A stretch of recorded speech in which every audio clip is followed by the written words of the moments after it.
Hey, we are live. Hello, everybody. I'm so happy. This is going to be a little bit of a different live stream because on my thumbnail, if you saw, I just had a picture of Heidi on it. But we have a panel here. And so I would like to welcome Christy from Eating Wellness, welcome Carrie from My Metamorphosis. And we are all three of us here to welcome my guest, Heidi, from Becoming HKB into our carnivore community. She is a pretty new to the carnivore lifestyle, has a small channel, and I'll show you that later. But she is somebody that I found, and I saw the initial struggle, and I wanted to bring her on here and introduce her to the carnivore community, and and give her a chance to share her story with us, because we all have a story. So welcome, Heidi. Thank you. So if you can maybe start out and just let us know, where you're from, what your background is, what you do, and what led into you looking for something to solve your health issues. Okay, so my name is Heidi, and I'm from Colorado, and I am a music teacher, elementary music teacher. Um, I have been a teacher for over 25 years, um, and I have been obese my entire life. So this So was even as a child. yep. Mm. I think I was born a big baby, a chubby child. It was just, yeah. So this is like a lifetime thing. And, you know, having, my parents were overweight. Most of my extended family in some form have struggled with weight for their entire lives. And so it's, it's like a legacy thing, and I, um, of course, have tried so many different diets over, with my mom, with my sister, things that I found myself and tried on my own. And there were a couple of things that had minimal success for a short period of time, Sure. and then always, it always returns. It always, nothing is sustainable, and or so it's just one of those things. And I think that it gets in your mindset that this is just who I am. Mm. This is my identity. Being overweight is part of my identity, and like this is never going to change. I try to eat healthy. I try to do what I can, but it's my genetics. It's this. It's that. It's whatever. It just is, and there's nothing that can Well, change it's it. easy to think it's genetics when your whole family is dealing with the same thing. Right. Yeah. Right. Yeah. Exactly. So Um, how is being obese affecting your health? Was it affecting it in other areas? well, Um, honestly, not until I got into my like 40s did it really Mm. kind of start to come down and impact me, because Yeah.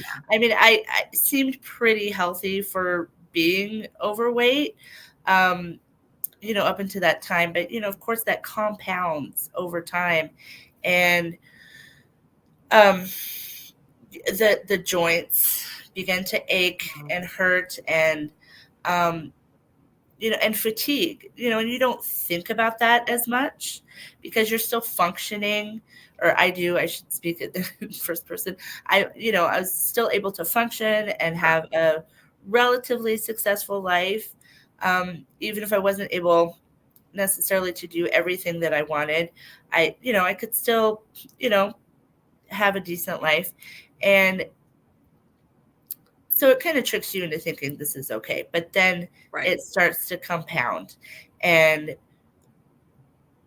like, just, you have that realization. I had that realization. Mm. I am not going to be able to continue functioning, um, if this continues, because of knee pain and just mobility, just not being able to, to walk into my school. It's kind of up on a slope, and so like just walking into my school and I feel winded already. Wow. um, Not to mention, as a music teacher, it's a very active, it's a very active role, and you're Mhm. on for the whole day. and Right. it's, playing games and doing things and, modeling behavior, modeling movements, modeling how to play instruments, and all of these things that is very active and energetic. And if I'm not able to do that, like, I can't do a jump because it hurts my knees too much, Mm. I'm just kind of like, you guys jump, I'm just gonna do this.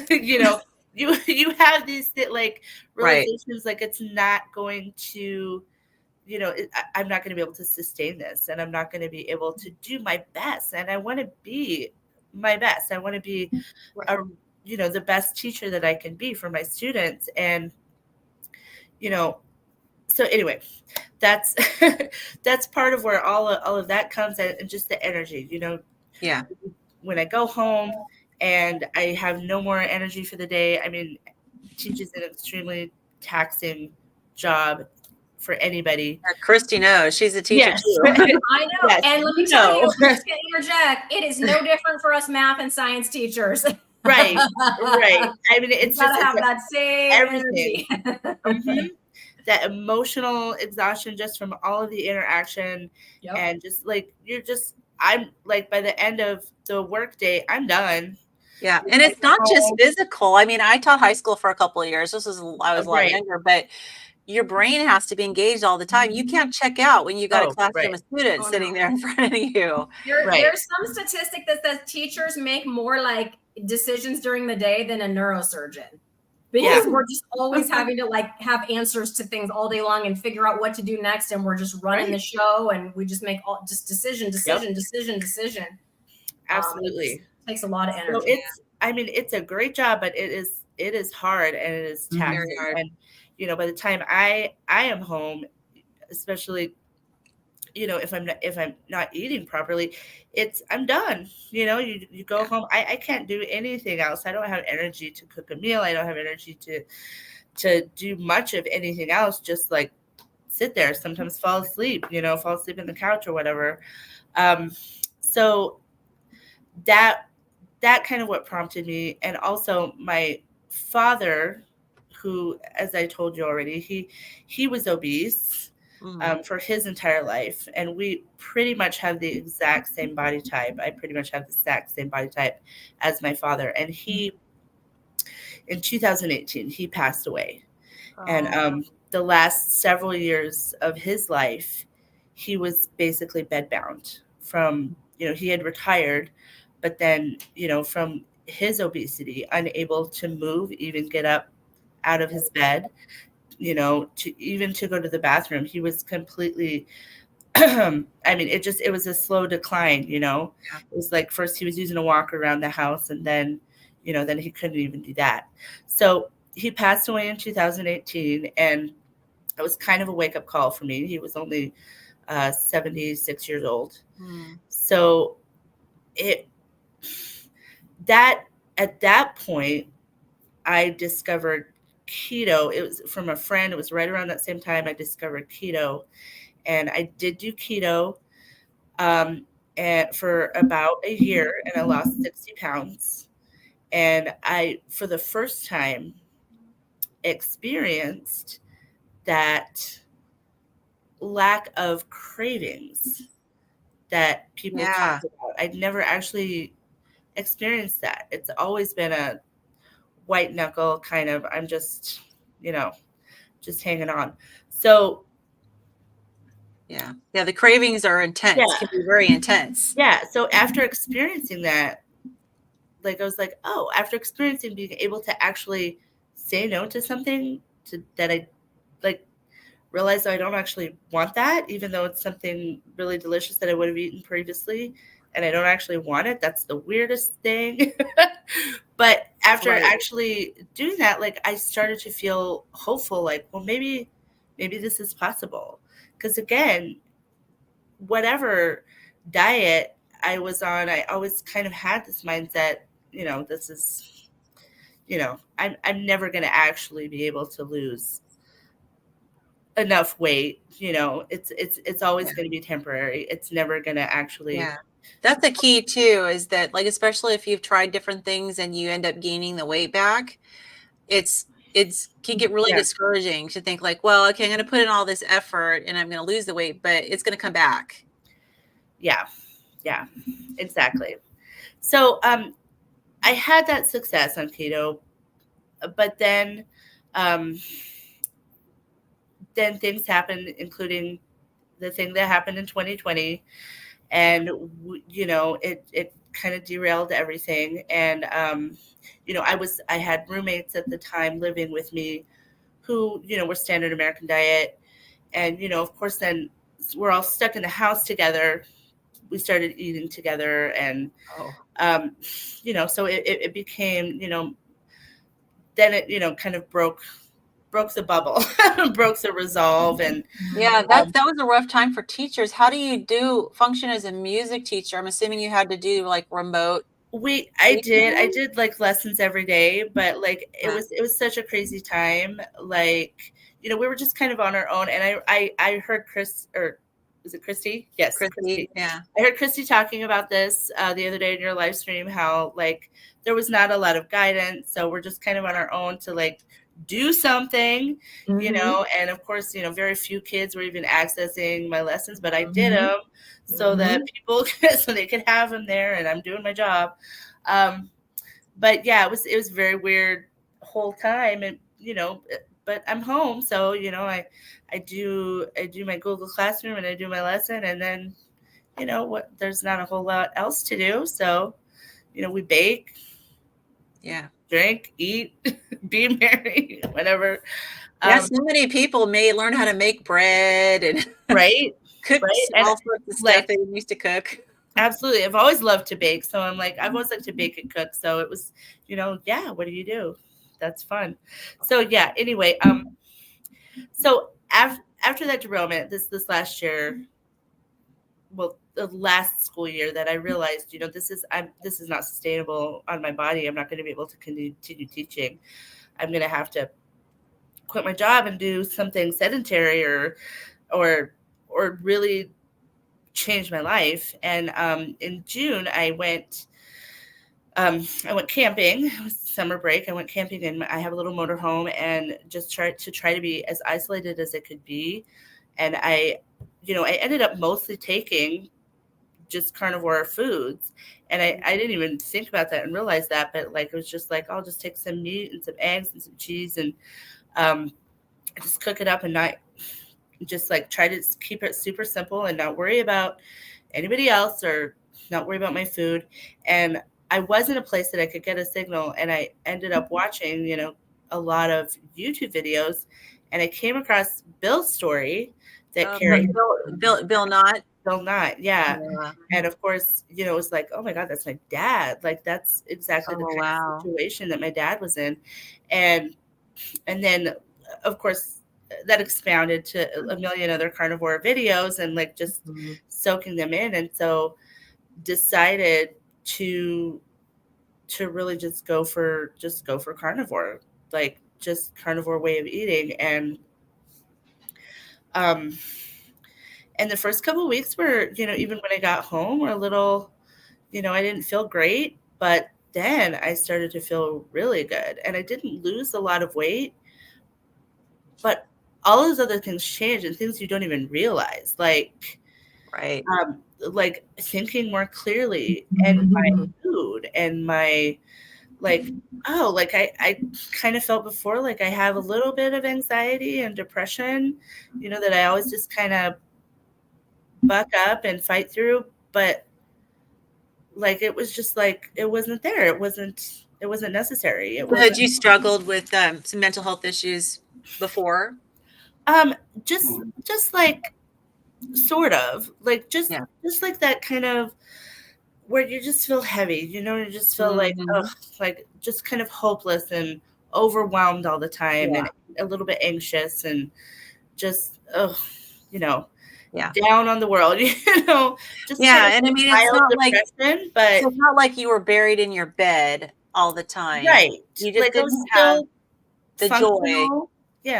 Still functional, still able to interact with people, and be friendly, but but that kind of mild level of depression. And I think a lot of people have that, don't even realize it. They're just Yeah. walking around and just think, oh, this is just life. Life. Yeah. Life isn't great. So I would like to say that 3 out of 4 of us, I don't know about you, Lynn, but I don't think so. I think 3 out of 4 of us are accidental carnivores then.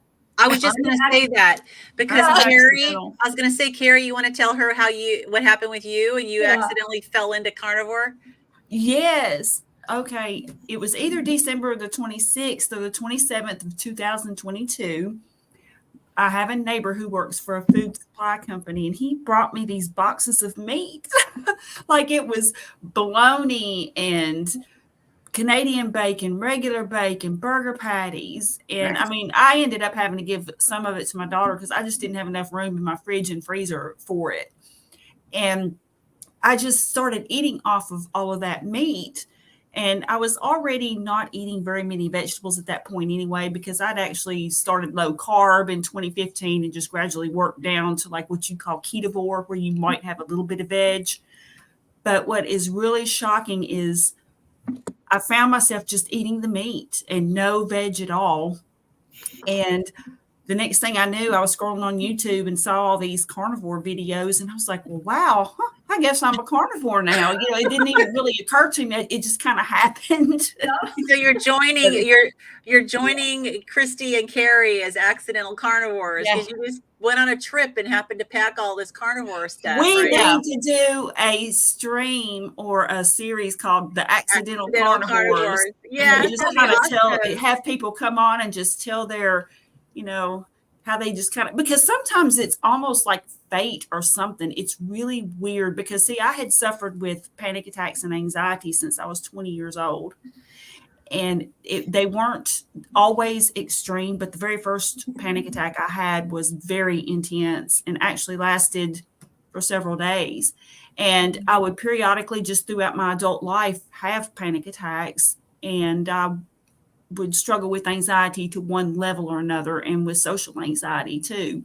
So I've discovered, I'm not exactly sure at what point, it was maybe like a couple of months into carnivore, and I realized my anxiety level was just like, I was calm. Anything that came up, not that it was fun, not that I was happy about it, but I was just able to deal with it.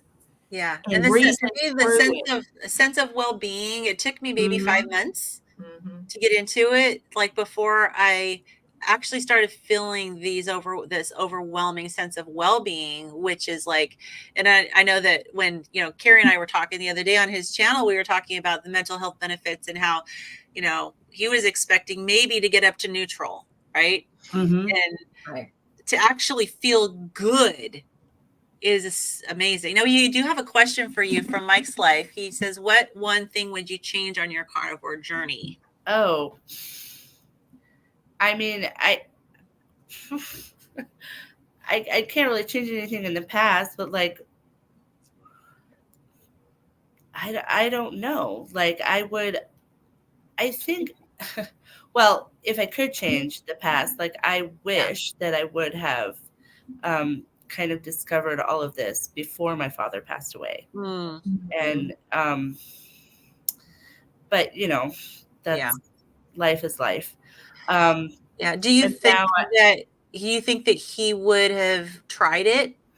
I think he would have. I mean, maybe it's hard to say, because even when I first saw like people only eating meat for so many years, I'm like, no, that's impossible. That people don't survive that. Right. Like we all kind of reacted that way at the beginning. Right. So I'm like, oh, that's just smoke. And but then doing the research and like people, I'm like, oh my gosh, these are real people. This is really happening.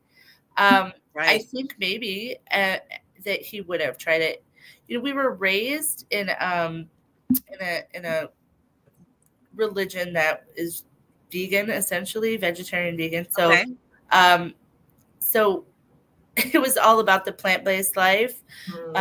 Most of my growing up, and like my father was really into that, but it didn't work for us as far as that goes. Even though we wanted to be healthy, it just wasn't working. So but I think he might have tried it if he had, because we did incorporate meat later, but it's, he did eat meat, but it's, I don't know, something if he would have seen it, maybe he would have tried it. Yeah. And Well, you could have at least shown felt him a little bit better. the videos, Yeah. the other Yeah. carnivores, but yeah. Yeah, no, I totally get that. Now how is your like joint pain now and your stamina and all those body aches that you were having? Well, I mean, I totally derailed the last couple of weeks of December. It just like crashed. But yeah, it was actually, well, and see, that's the thing. I was feeling a lot better, and keeping up that, like, the inflammation just reduced so much. My energy increased so much. My skin cleared up. I've always been very prone to sinus infections, and like that, like I wasn't getting sick. Those things, and just the energy and mood, like I was able to function. Like I've been having a really good school year because, I don't dread going into work, and I'm able to get enough planning done, get my stuff done and do the funner things. So yeah, it helped. Are you able to climb that hill yet without feeling out of breath, or is that still in the process? Well, that is still in the process. I mean, I'm not, like, probably not as much out of breath as I thought. Thinking about it, I was today going back. It was like, ugh. But now, if I went to Colorado, after I'd be out of breath.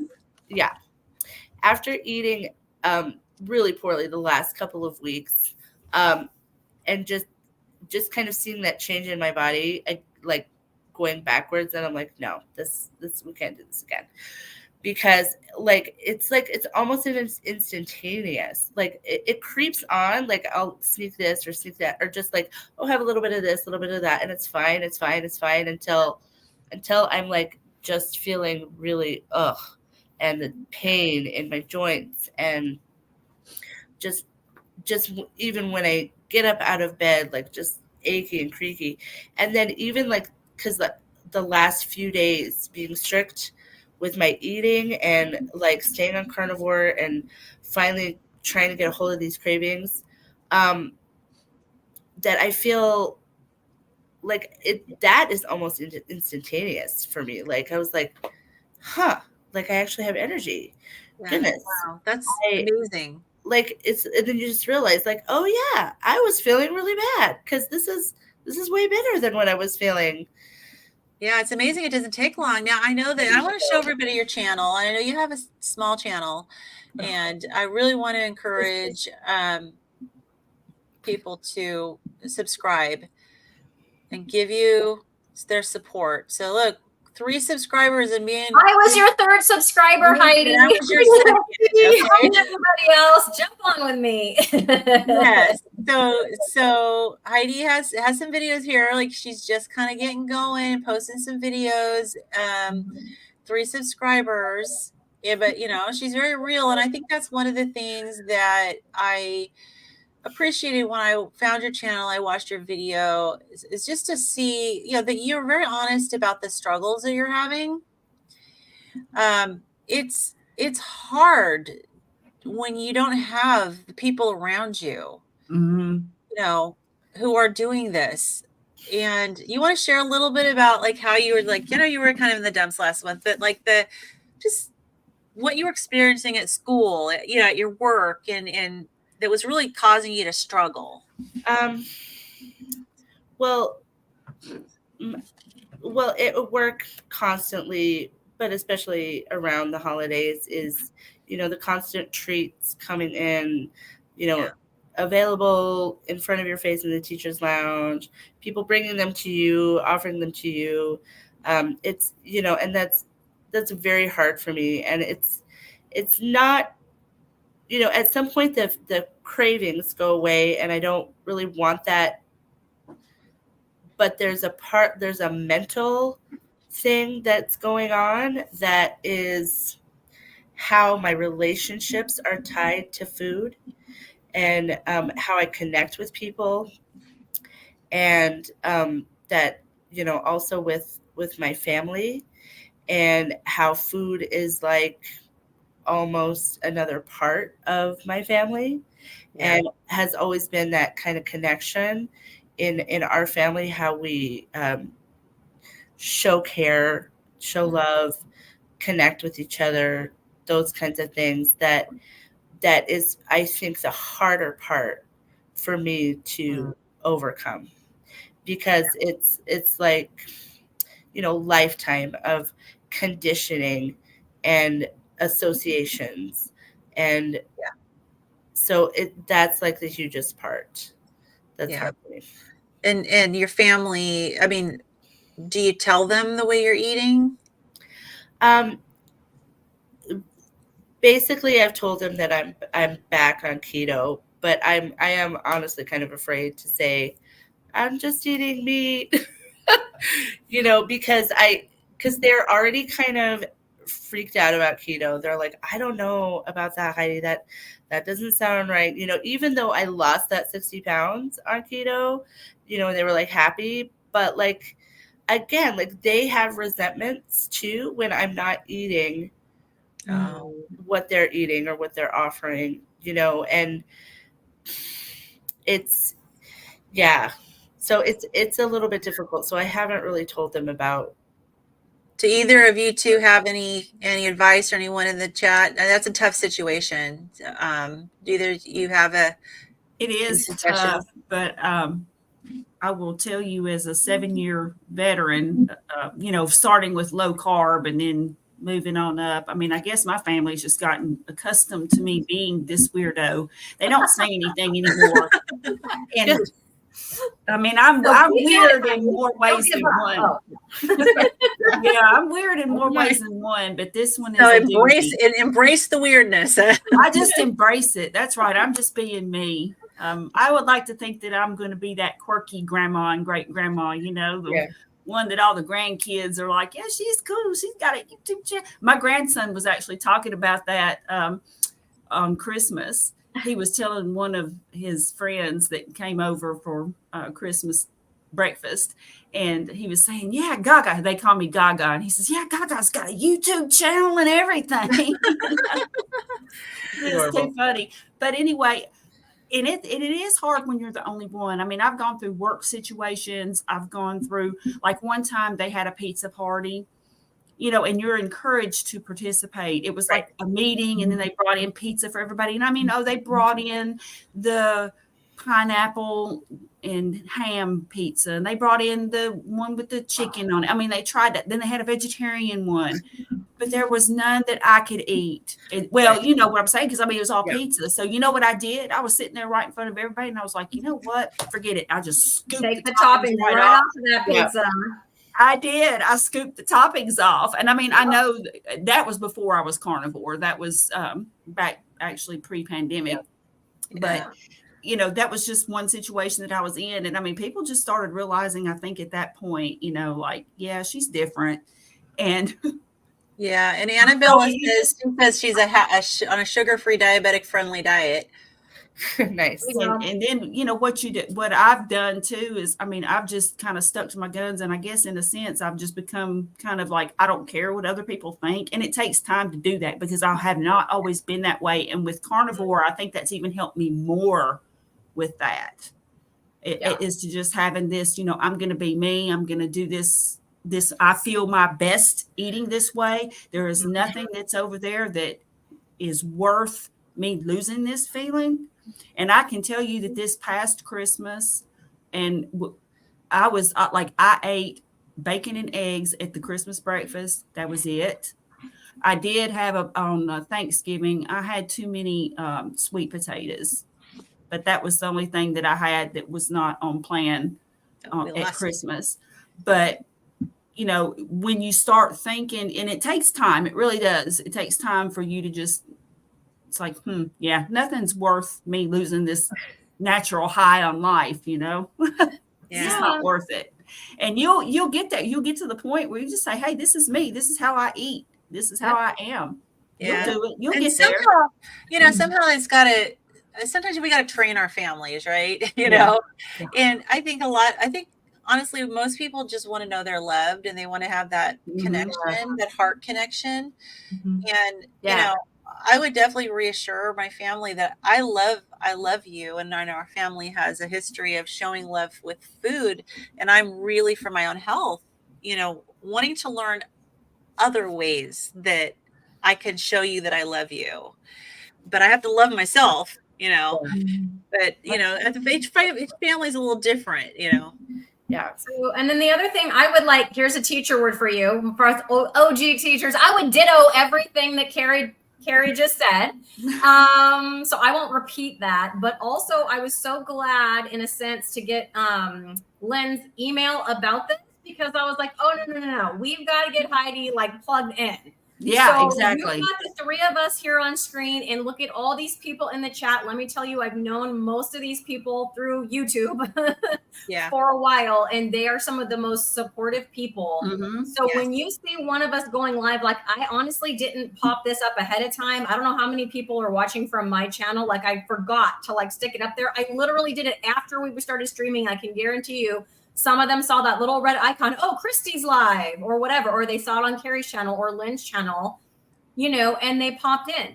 And so you can do the same, like if you're not subscribed to us, you'll see when we go live, and just, that's what I do. Like I'll have my YouTube just kind of open. And when I see that pop in, you guys all know, you see me in the chat. If I'm in the chat and Mike's in the chat, we have a good time. We're just, or if Carrie's are you kidding? All these people are chatting with each other. Yeah, we might not always be listening to what's going on the screen, but that's okay. You know, we're just chatting like, hey, how's it going? How'd this go? How'd that go? You know, supporting each other. And it's sometimes carnivore talk and sometimes just friend talk. But it's the best thing I've done. I have a couple people. My mom is keto and my teacher bestie is keto, but I don't know any other carnivores in real life. Like they're close, right? But they're, you know, they're still eating other things or whatever, and they're supportive. But you know, until you can get all those things, what Carrie was saying, come in, jump in on some lives. I want to see you in the chat with us, and we'll all right, here for you. Yeah, you got to plug in. That's the best advice is to plug into the carnivore community, because it's the most supportive community. We want everybody to succeed. Yes, we do. And my life has changed so much in the last year, and specifically since I heard Dr. Barry and Carrie saying, you know, you need to share your story. Everybody needs to start a YouTube channel. We need to get this movement going. And I was like, I don't know if I could do something like that. And I don't even know if anybody would want to hear my story. Right? I know. I still don't know what I'm doing on my channel. It's like, it's the video. But you're doing it. Because I've met so many people, great, wonderful people. I mean, Christy is a dear friend. Lynn is a dear friend. I mean, that's awesome. Oh gosh. And people in the chat, Mike Shaw, you know, just all these folks, they're just awesome people. And I consider them friends, and my life has changed so much. So yes, I admit it. If I don't have anything going on after work, you know, to unwind, I'll check and see if anybody's streaming on YouTube, and I'll just pop in. Yeah, definitely jump into the lives, and you know, people will start to get to know who you are. Yep. And it'll make you feel so encouraged to know that you're not alone. Yeah. I definitely need that. Yeah. So Mama Cracker wants to know, what is the HKB? I'm assuming the H and the B are your first and last name. Yeah. Bryan. Yeah. It's just my initials. My middle name is Kathleen. Okay. I kind of figured it was something like that. So, okay. So I was going to ask you something else. I'm thinking, do you guys have anything specific that you were wanting to ask? I had a question, because, you know, I like to interview people. So when she was talking, what I'm not sure is how. So you said when you started keto, you did like your cravings and stuff started going away, which is cool, because that was not my experience. Like when my cravings didn't go away till I accidentally went carnivore. So more on that later, because, you know, I have a live at 5, you guys. So I'm gonna have to hop off in a little bit. But my question is, so when you went keto to accidentally carnivore, and then you decided to stick to carnivore, like what differences have you noticed then between the keto and the carnivore way of eating for you? Oh, that's a good question. Well, I I think at one point I did experience some oxalate dumping, which was like a very weird sensation where my feet were just like itching uncontrollably, and I could not do anything to make them stop burning. And I kind of did research about that, and I'm like, oh wow, so all of this almond stuff and all of this is actually a poison getting locked away in my body. Interesting. So, I think just it's kind of like the immediate reduction in inflammation.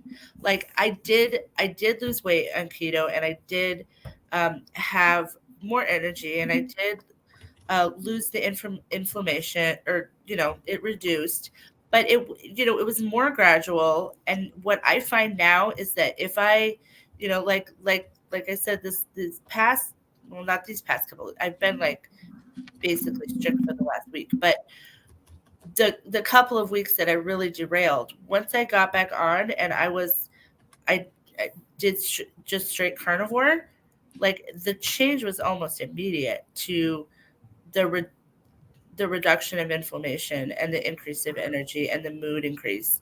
Like, whereas like the whole keto thing took a very, it was a longer process. Yeah.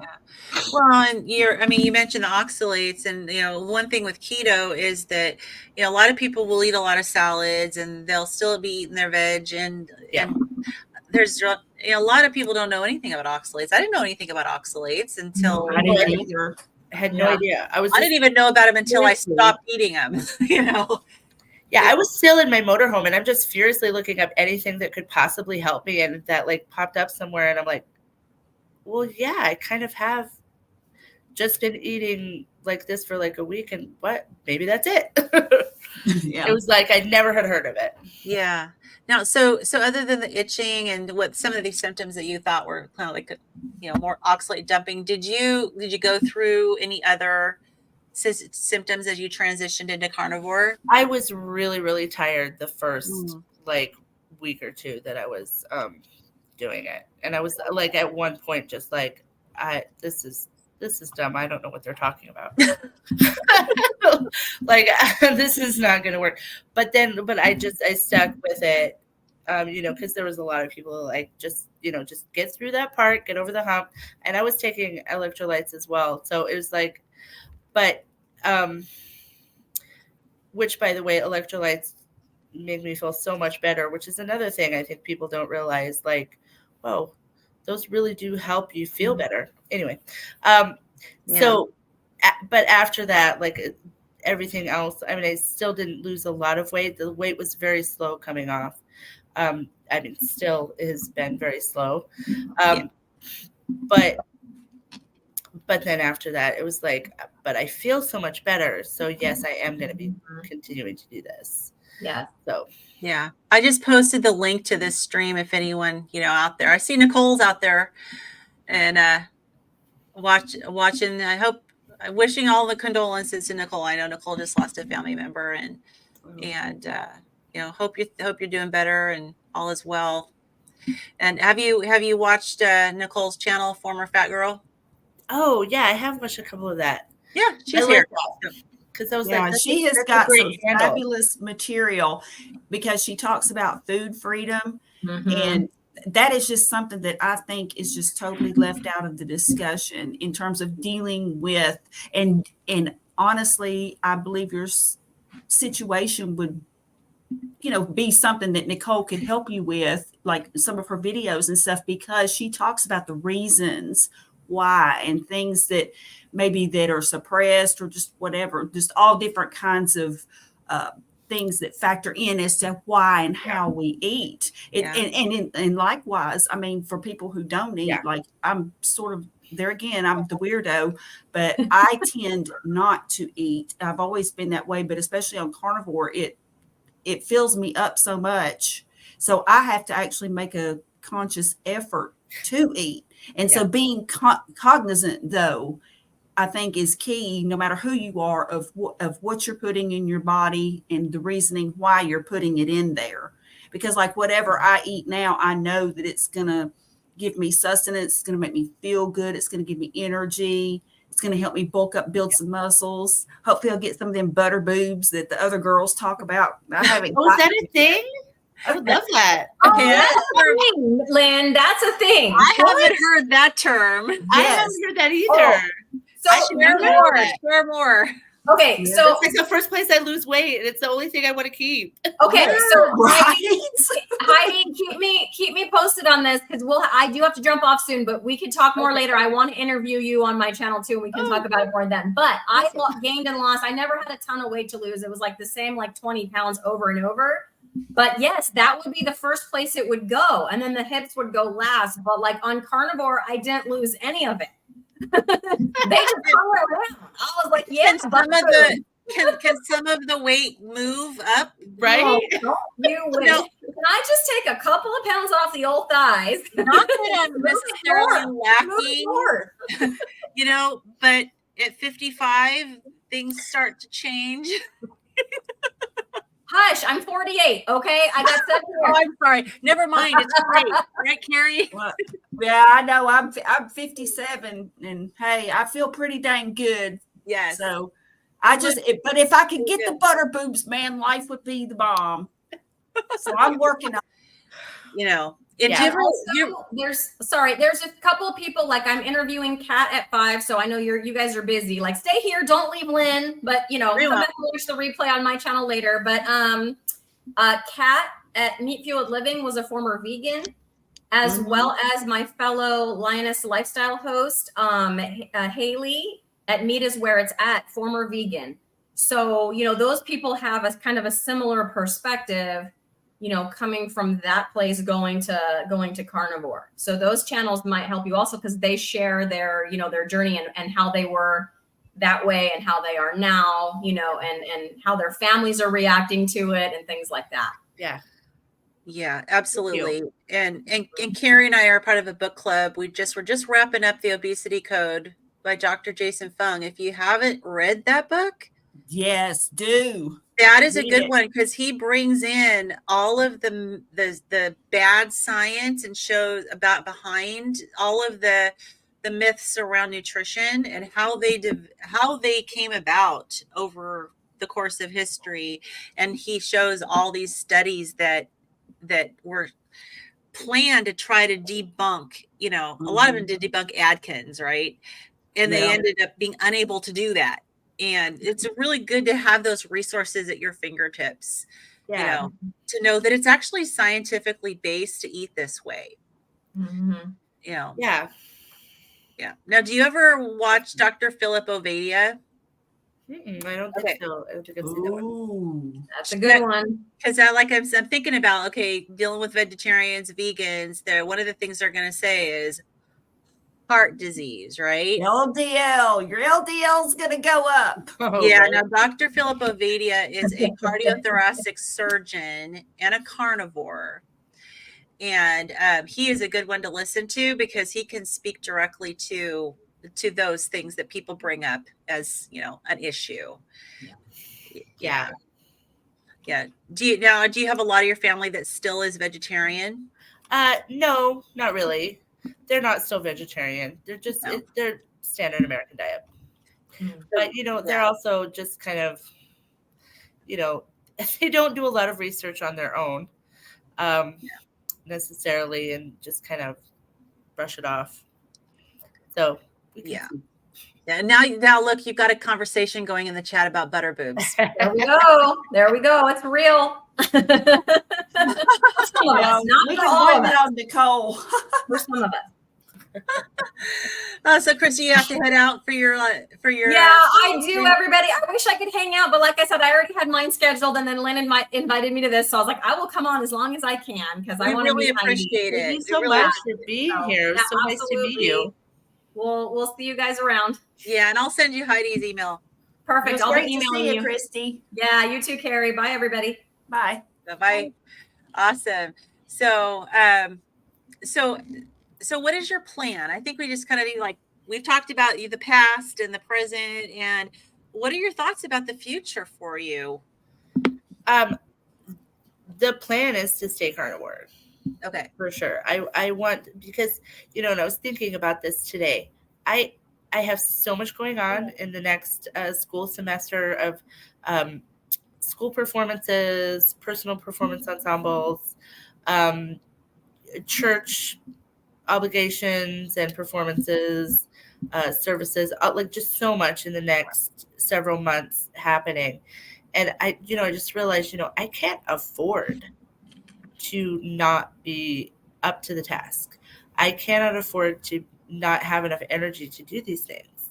Like the Right. other option is, you know, is stopping things, or having, you know, just having to turn away life and rest. You know, that's the other option. Just turn away life and sleep. But if I want to engage in life and do the things that I love to do, that I want to do, that feed my soul, I need to be staying on carnivore. I need to be eating clean so that I can have the energy, so that I don't have the inflammation, so that I'm not getting sick. You know, and that's just, it's just not, it's just not really an option. So what do you eat? Give up. Like What do what I foods eat? are you eating? Mm-hmm. So I just like, especially at first, I just keep it simple. I've tried a lot of the, you know, the carnivore recipes, which are fun and fancy. But sometimes, you know, sometimes it's just not, it's just not worth the time when I could No, just it's have not. a hamburger patty. You know, I could just have ground beef and throw a couple eggs in, and Yep. that's just as delicious, you know. Right. I can just, you know, it's just throw some bacon in the air fryer and, Yep. you know, throw it on top of my eggs and beef, or, you know, I mean, it's like the super easy thing. And I love eggs. You can do anything with eggs. Mm-hmm. So it's just that's like the basic things that I eat, you know. Occasionally some like canned salmon or sardines or something. And I was gonna ask you if you like sardines. I do. Well, I do like sardines. And Yeah. I've taken, you know, because my mom used to make these like salmon patties. And so I like tried, I'm like, oh, I bet I could do that with sardines. And I did. So I could, like, it's just egg and Yeah. the sardine, and put the little patty in there and fry it up. And I'm like, that's actually a pretty good way to eat those. You know, see, I I've hadn't been thought of that. doing an eating breakfast challenge. Okay, Brett from Hoosier Carnivore, Hoosier meaning the Hoosiers, but anyway, not Oh, got it. who's your, but Hoosier. Hoosier, yeah. Okay, so Indiana. anyway, he was having a fasting challenge. He was actually fasting for 9 days. So, Okay. but so he was like, "Are you in?" I'm like, "Brett, if I fast, I'll blow away." So he was like, "Well, I'll tell you what." He says, "Why don't you, since you're trying to, you know, build some muscle, eat breakfast? That'll be your challenge, because I don't. I'm not a breakfast Okay. eater." And do you know, the first day I ate, I think, like a burger patty and a little piece of beef bacon. I just am not a breakfast eater. And then the next day I didn't want anything. And then, but for one weird reason, it's like, I got sardines in there. I'll eat some sardines. And then so I said I was going to eat them. And then I was like, you know what? They probably don't believe that I really ate sardines for breakfast. So I filmed myself eating sardines for breakfast. And I had sardines for breakfast 3 times during this challenge. But I've also Never fried sardines. I've gradually increased my food though. But so like I've had like a burger patty with a sunny side up egg on top with some beef bacon. Yeah. That's been, I had that like 3 times this week too. So Yeah. so it's going pretty good. But I tried sardines for the first time in July. It was one of the first videos I did.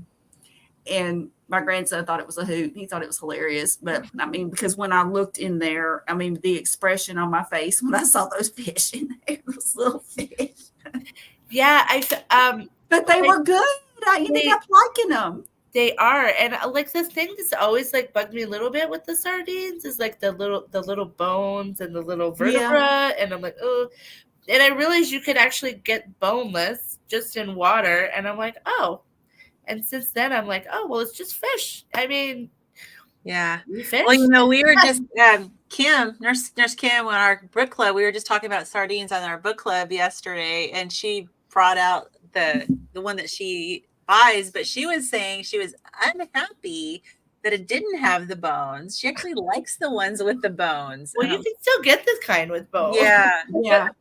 I don't think I would start like I said, I've never had sardines before. I don't think I'd start with ones with bones in them. If you haven't had sardines before, you should definitely get them without the bones. I guess the bones are good for you, and if you mash it all up and make a little patty with it, that it's fine. But that's what she said. Is she likes to mash them up because they're real soft.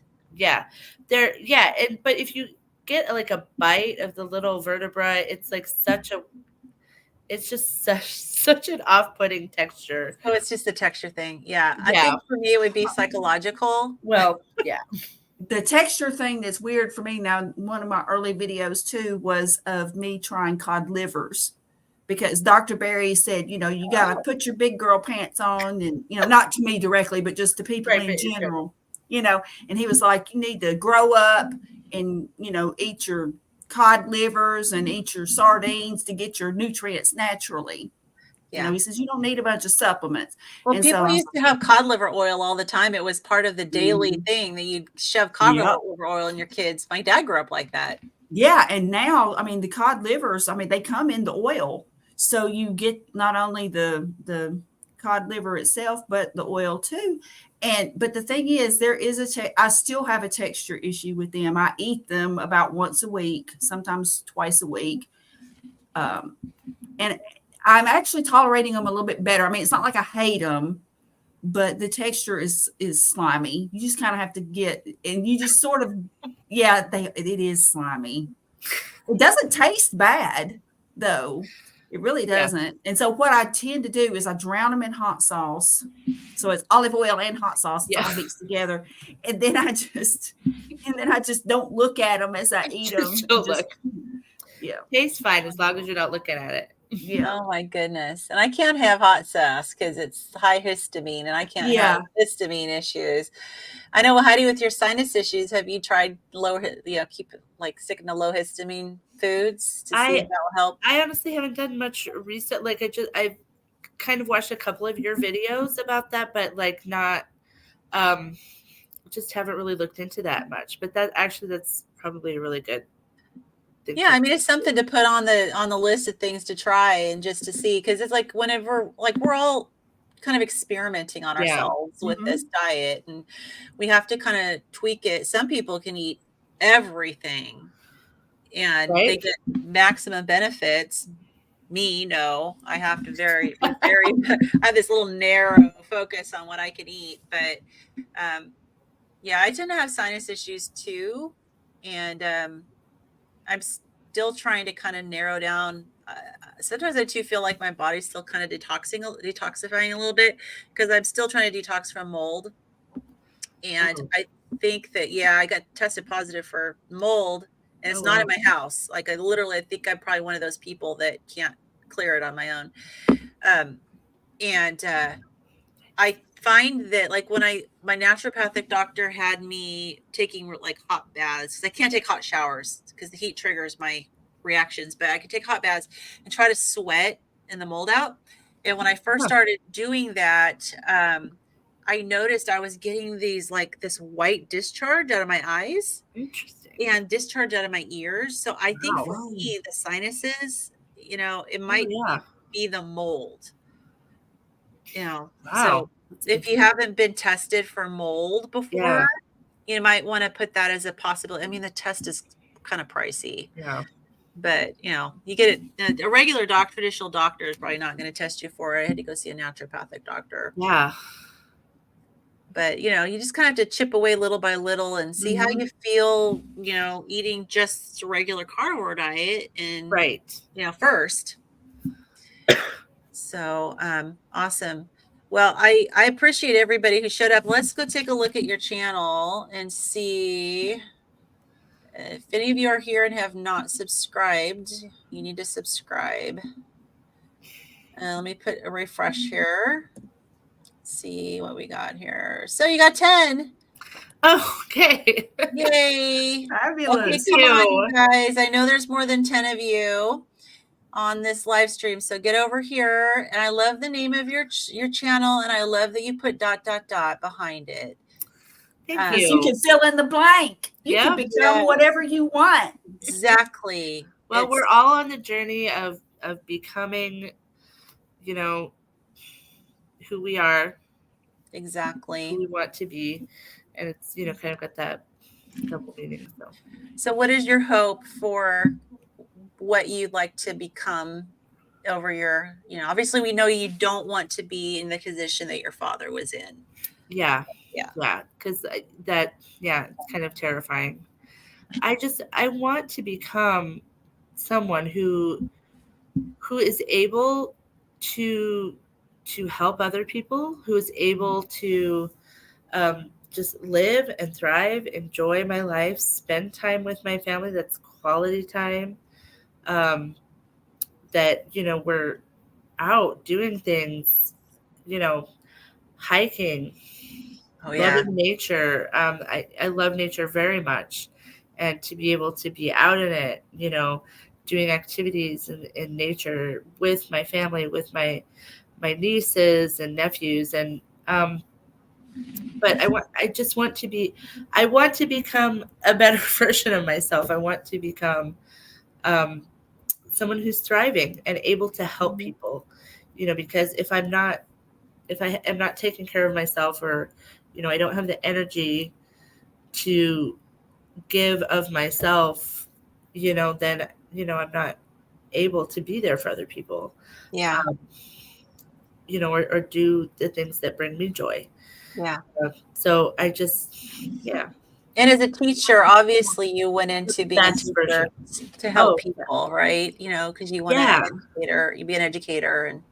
And I have, like, as a teacher, you know, most teachers are very creatively minded, you know, and I have so many thoughts and ideas, and you know, sometimes I just haven't had the energy to do the things that, you know, to take the lesson to the next level, you know, and to so I want to become the best teacher I can be. I just want to become the best version of myself. That's a fantastic aspiration to have.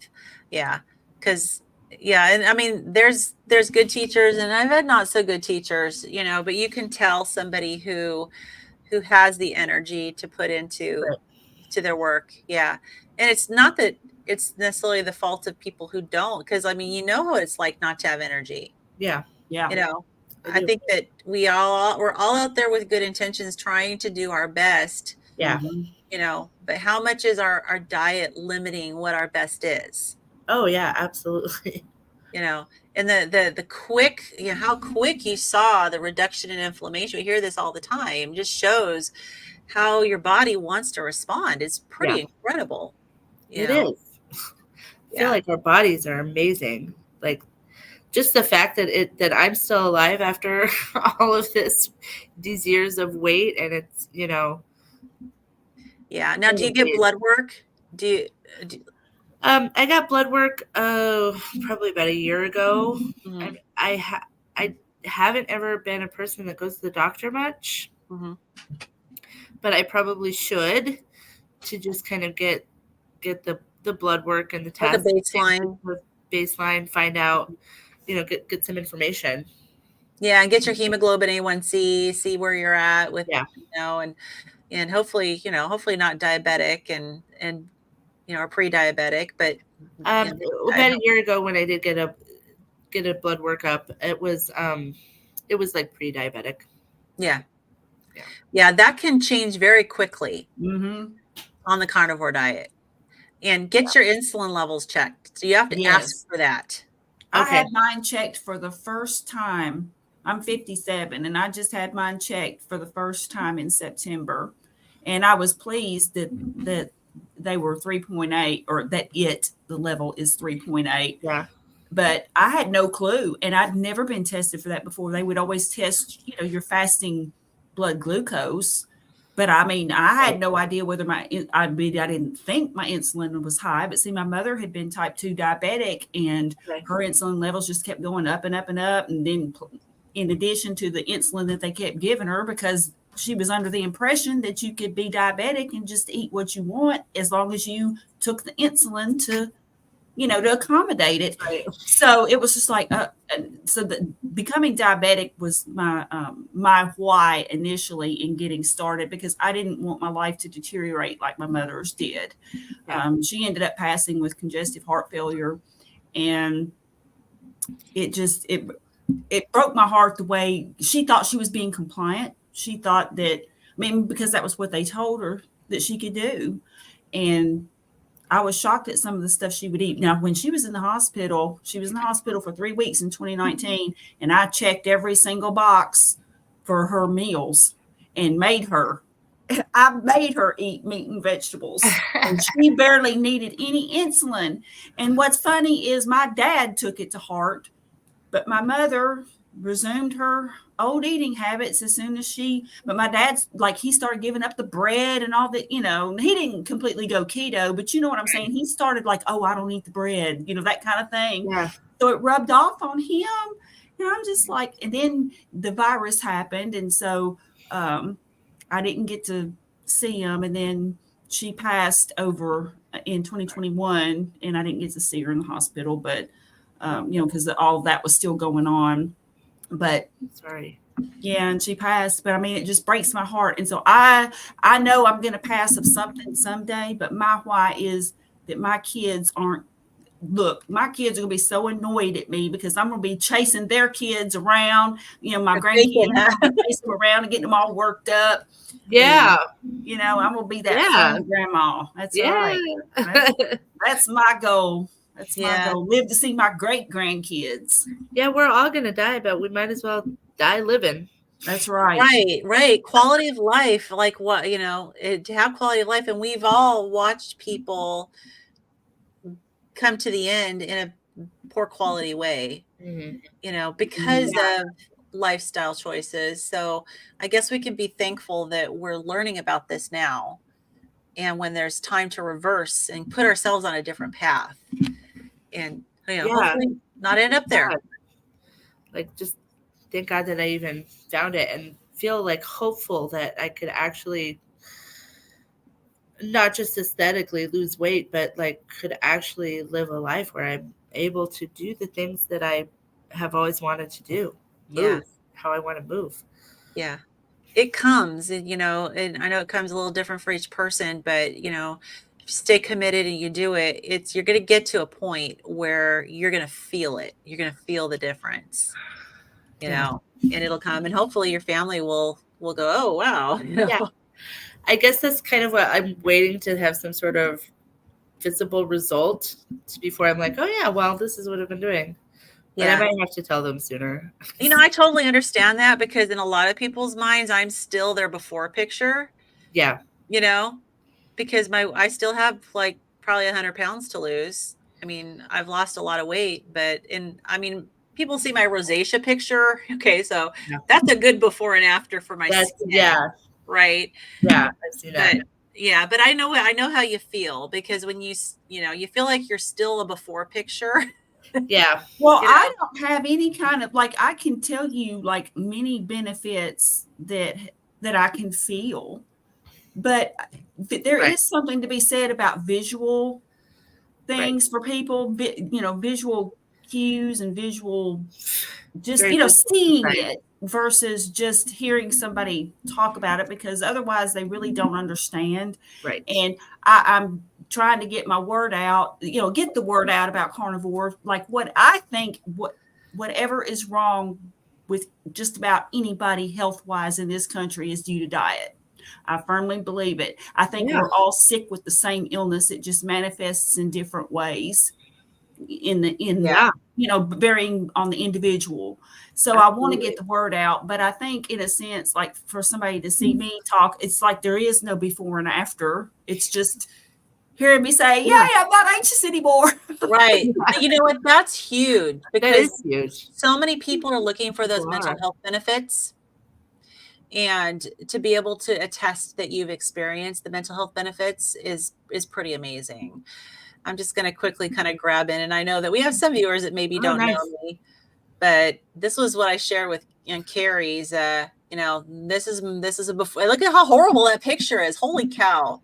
I know, but you look like you're like, gangster right there. There's a story behind that picture. And it's like, honestly, Heidi, when you talk about like how vulnerable do you want to be on your channel, Absolutely. This for me is ultimately vulnerability because this is a horrific, horrible picture, mortifying.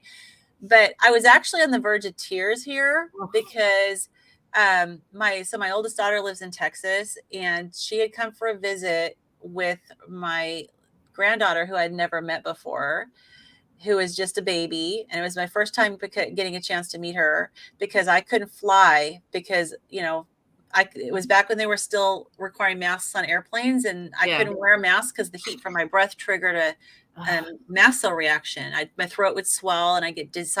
I wasn't able to be there. My younger went for the birth, but I wasn't able to actually meet my youngest granddaughter yet, other than FaceTime. And so she had come for a visit, and I got to meet her. She was with us for several days, and this was as they were leaving. Oh man.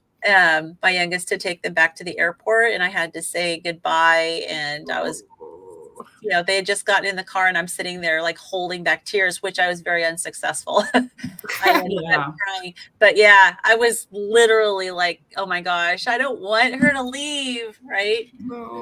But yeah, so I mean, we all have our before and after, and some of our before looks just like our after, but then you've got your testimonial of how it's impacted you, Carrie, and that's why we have channels, right? So that you can be vulnerable, and people appreciate vulnerability. Well, and also because I'm different because I'm trying to actually like put on a little bit of weight and bulk up some, and so I remember when I first started Carnivore, because I had lost some when I went keto back, a few years ago. But then as I got to, when I did Carnivore, I lost like 15 more pounds. And I knew my clothes were getting loose, but I didn't realize I had lost that much until I had gone to the doctor. It was just a routine visit. And they were like, "Are you losing weight on purpose?" And I said, "No." And then they said, "Well, do you eat meat?" And I was like, "Yes, lots of it." And they were like, "Oh, good." They thought I was vegetarian, I guess, and thought I was vegan. It was funny. It was really funny. But so I didn't get any pushback on saying that I eat lots of meat. That was all I said. That was the only thing that came up about diet. So I think they were actually concerned like I was vegan or something. But I said, well, no, I'm not losing this weight. I eat, I do eat, and I eat meat. But so I'm hoping, but I was looking for somebody out there who was like me, and I found a few people. There was like Aaron, this guy named Aaron, who used to be a vegetarian actually, or he might have even been vegan. But anyway, he went to Carnivore, and he was so thin when he first started.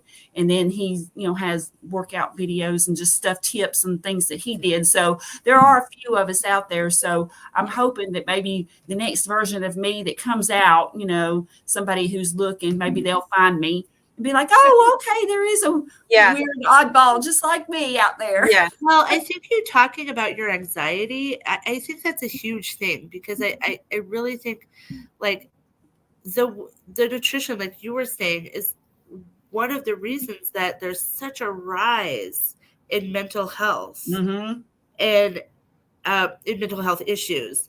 And I think that's a big thing for you to talk about and get out there, that how your depression and anxiety has gone away from your diet, because the poisons of the carbs and the sugar that are like literally poisoning our bodies and changing our brains and making us not work properly.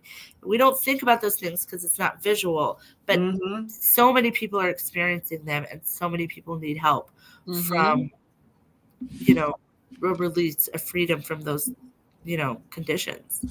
Yeah. Now, do you see a lot of, I'm assuming you've been a teacher for quite a while.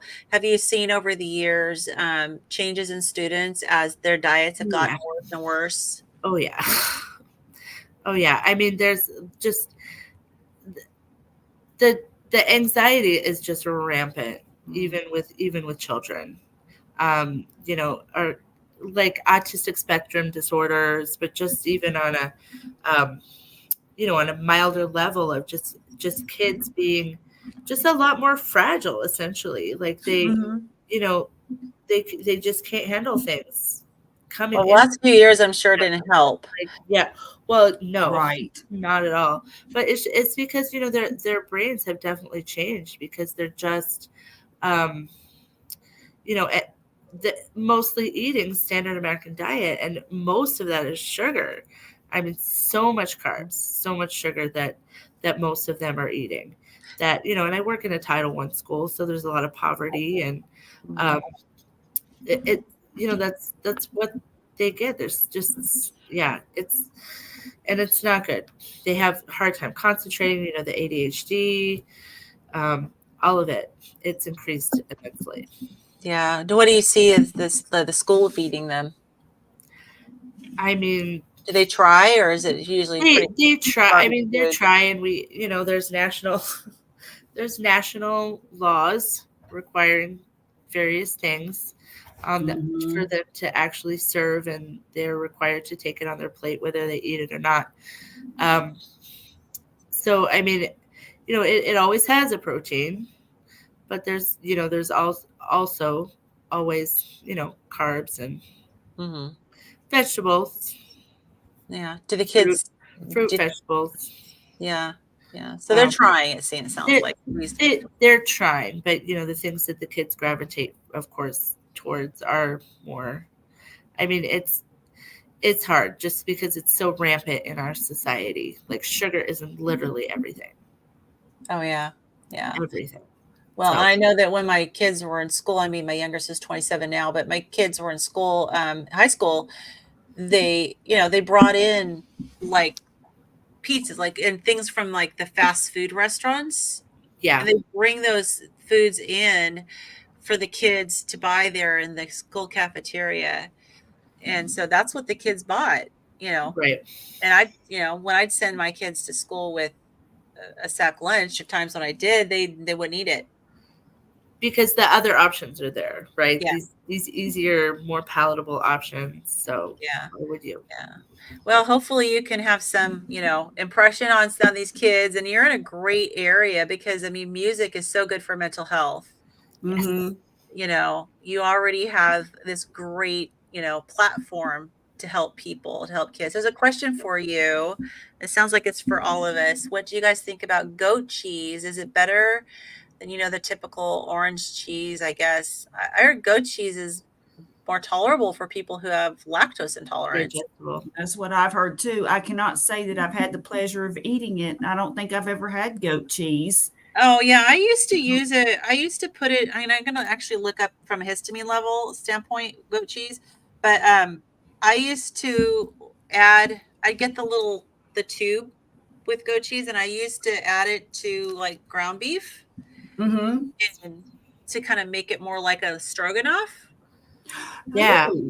Yeah, it melts. I may have to try that. Yeah, it actually melts really well. Yeah. I got goat cheese here. So, okay. So goats, well, it says goat milk. So I'm assuming goat cheese is falling under the same category. From a histamine standpoint, it is a 0, which means that it's fine, but it does have a little question mark next to it, meaning insufficient or contradictory information. So they think it's a 0. But that's good. It basically means that all the thousands of people who, provided feedback on goat cheese says they didn't have any reactions to it. Right. Yeah. I love goat cheese. I think it's delicious. I mean, you'd have to do more research. I don't know, like, technically all of the breakdown of it. I have heard that it's more digestible, but I like to put it in like a little egg quiche. It's so good. Okay. That's cool. Are you going to try to do like some cooking videos on your channel? Oh gosh, maybe. Like I said, like the whole video thing I'm so new to, and I like equipment and setup and all of that. I don't know what I'm doing at all. And that's okay because we all start out that way. Yeah. And just keep putting it out there, and we learn as we go. You'll figure it out. Yeah. The content is what's most important. Like I said, I think people just really want to see the real you. And Yeah, that's true. I my God. truly appreciate the people who just put themselves out there. And like there are some who have all the production and all of that stuff, and that's fine. And maybe at some point, I mean, I know I've got work to do. However, I still think that when you can tell a person is genuine and they're sharing and they have a caring heart and they want to help and they're learning and they want to share what they learn with others, that's what makes a channel great to me. I mean, I don't care about all the flash and dash. And I would venture to say that most of the carnivores don't care about that. They want to see real stories and they want inspiration and also to be a part of a community and a group. Yeah. Which is fabulous. Yeah. It keeps me motivated. It keeps me motivated to hear other people and, to know that I'm not alone, So yeah, just encourage you to, just keep doing it, keep putting it out there. And, now some of us, so, we can give you tips and that's exciting. Like, I use Canva for my, my thumbnails. I think you do too, Carrie, don't you? I do. Yeah. I don't know what that is. So Canva's fun. It's kind of frustrating. Okay. At first, but you start learning the menus and it's better. It's great. Yeah. There's a free version of it, and it's actually a web-based design platform. Okay. It's easy. It's user-friendly. It's kind of like the dumbed-down version of some of these ones that are more complicated. And however, I didn't find it to be that easy. Now maybe I've got a weird brain, but like some of the menus and stuff to me did not seem logical. But I'm very well versed in it now and I'm getting better. And it's not like just difficult. It's just that I would have to sometimes click like a couple times before. And I was like, well, why is that there? And there's YouTube tutorials on everything. Yes. Like literally. Right. Okay. So it's I gotta bring poop into every live stream if I can, right? Because I'm a GI nurse. One time, just because I felt like just seeing, I actually and YouTube searched for how to poop. And I found a whole bunch of videos. Oh yeah, I'm sure. And I wasn't looking for like how to poop better or how to prevent constipation. I was looking for literally how to poop. And there were like 3 videos that actually answered that, like step by step. You find a bathroom, Oh my goodness. That's hilarious. Run to the bathroom. Make sure you have toilet paper. Like seriously. Oh dear. So I truly believe there's a YouTube video out there for everything, but there's a ton of Canva YouTube videos. Okay. And you can go, like there's a button up at the top that says create, and you can actually search for YouTube thumbnails. And so you want to make it that'll automatically give you a template that's the size of the YouTube thumbnail that you need. And then and then you can go to design and also type in YouTube thumbnails. It'll pull up a ton of templates. This just sounds like a wonderful rabbit hole to just if I had the time. Even if you pick one template that you like, and you have one great picture of yourself, and you just kind of change whatever it says, each time. Sure, that's what I do most of the time. Yeah. So there's tons of tricks out there. But Lynn's good at it. She did a great one for the interview that she did with me, man. It was awesome. You'll have to look at that. I know. I saw the one that you posted for mine, and I saw my face, and I'm like, oh. You looked good. Well, that's interesting. It was a great YouTube video with a real carnivore. Isn't that weird though, too? Yeah. You go on YouTube and all of a sudden you're looking back at yourself. Yeah. It is weird. It is weird. Yeah. Yeah. It's and a year ago, I never thought that would happen. Right? Unless it was a prank or like somebody caught me doing something I didn't want them to see. Right. Yeah, absolutely. Awesome. Well, okay. So we're going to go wrap this up. I know that it's later where you guys are than it is where I am, because I'm in Washington. And I just wanted to I always wrap things up by giving my guests the last word. And so, whatever is on your mind, what you'd like to say, your last thoughts about where you are in your carnivore journey. And if someone's looking into becoming a carnivore, What would you I tell mean, if anyone is out there looking into trying it, I say just go for it. Like, see how it goes. Get through the hard part, and then see how you feel. I think that's just how everybody has come to it and realized, like, well, gee, I feel great. Why go back? But but also, I think it's important for me, especially to myself, to acknowledge that there's, in addition to this nutritional stuff, that I need to focus on right now. That's the urgency, that I need to do a lot of emotional work, because there's a lot of emotional work attached to my relationship with food. Yeah. That is not going to necessarily be solved just by how I'm eating, but how I'm eating is going to give me the energy and the courage and the strength to do that work. Yeah. So that I can heal myself and heal the other things in my life. So yeah, absolutely. And you're starting in the right place, and the healing will come. Let's take one more look at your channel, because some people have come on since I pulled it up last. So let me just go back over here, do another refresh. Okay, so 10, everybody that came on since I pulled this up last, this is Heidi's channel. Fantastic name. It leaves it open-ended as what you're going to become. I love it. A brand new, fairly new channel, small channel, and she's going to keep posting videos and keep us abreast on her. I guess I have to now. Yes, you do. You have so thank you. Hold me accountable. That's right. And that's what it's all about, right? It's about accountability, and with community, we help each other, so it's good pressure. Yeah.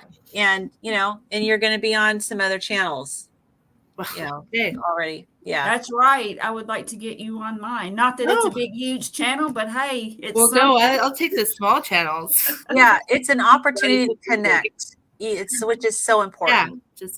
It'll give you practice at any rate, so you'll be really good by the time you get to the bigger ones. Yeah. And honestly, it's seriously, like we were talking beforehand when we were all backstage, and Heidi was like feeling a little nervous. And I said, literally, how we're talking now, this is what it is. I like this. I like this better than doing my own videos, because I stumble over it.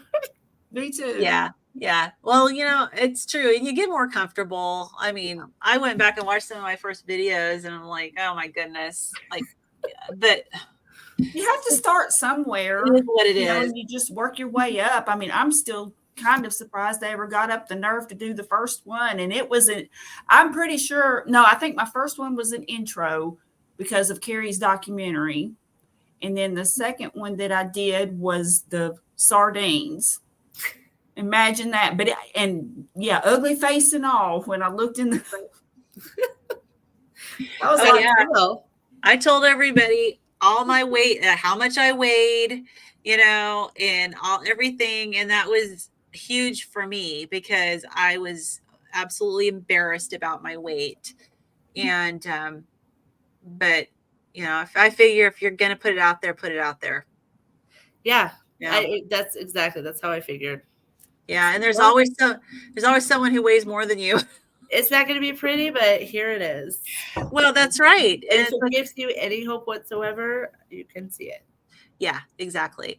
So awesome. Okay. Well, thank you guys, everybody who tuned in. I appreciate everybody who's been in the live chat. I appreciate Carrie and Christy who joined me today. So welcome Heidi officially into our carnivore community. Get her going.